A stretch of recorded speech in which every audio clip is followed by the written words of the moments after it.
Assalamualaikum warahmatullahi wabarakatuh. Good day, sir. On this occasion, I would like to explain about affective filter and also noticing skills in SLA. So, the first is I will explain about affective filter. So, affective filter was developed by Stephen Carson as part of his broader theory of SLA. Uh, it emphasized the emotional or psychological barriers that can influence the success of language learning. Uh, Key concept in affective filters is like, in my understanding, affective filters refers to the emotional variables such as anxiety, motivation, self-esteem, and attitude that can either facilitate or inhibit uh, language learning. So, if learners' affective filters is high, meaning they are anxious, unmotivated, or have a negative attitude toward the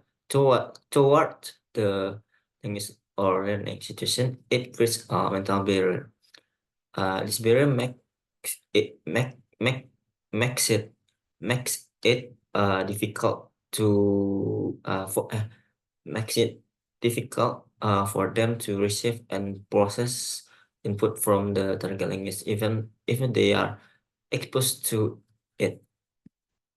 High affective filter uh, that the learner may be too anxious or lack the confidence needed to engage with the language, preventing them from absorbing input. And low affective filter, that's is a learner who feels comfortable, confident, and motivated, is more open to input and can process the language more effectively.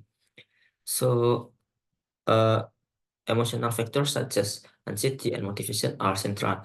Learners with low level of anxiety, high motivation, and positive attitude are believed to have lower affective filters, making them better language learners. Teachers can help lower the affective filter by creating a positive and supportive learning environment. So the second is noticing hypothesis or noticing skills. The noticing hypothesis was proposed by Richard Smith, and it focused on the importance of conscious of awareness in the process of language acquisition or SLA. So,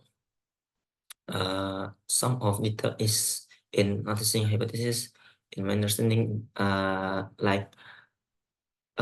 that refers to the idea that in order to language learners to acquire specific features of a language, they must consciously pay attention to or become aware of those features in the input they receive. This could be aspects such as grammar, rules, pronunciations, vocabulary, uh, uh,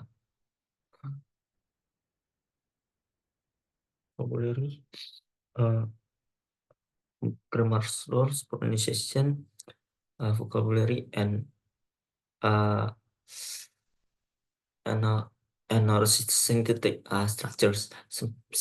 Simply being exposed to language is not enough for learning.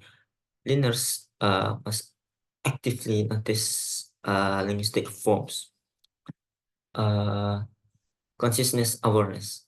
According to Smith, noticing occurs when learners become aware of specific elements in the language, such as a new language, such as a new vocabulary, or or a grammar pattern, or the correct use of a tense.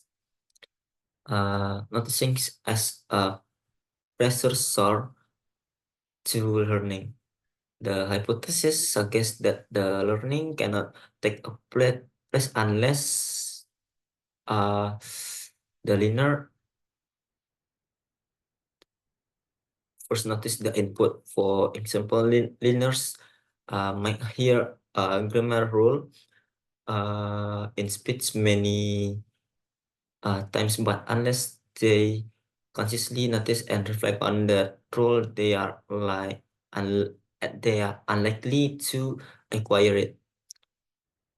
So in summary, affective filters focus on the emotional and psychological state to the learners that influence their ability, and while noticing skills emphasize that the need for conscious attention to language features in order to acquire them effectively, both are critical in determining the success of SLA. So that's all I can explain about what's affective filter and noticing skill or noticing hypothesis. Thank you.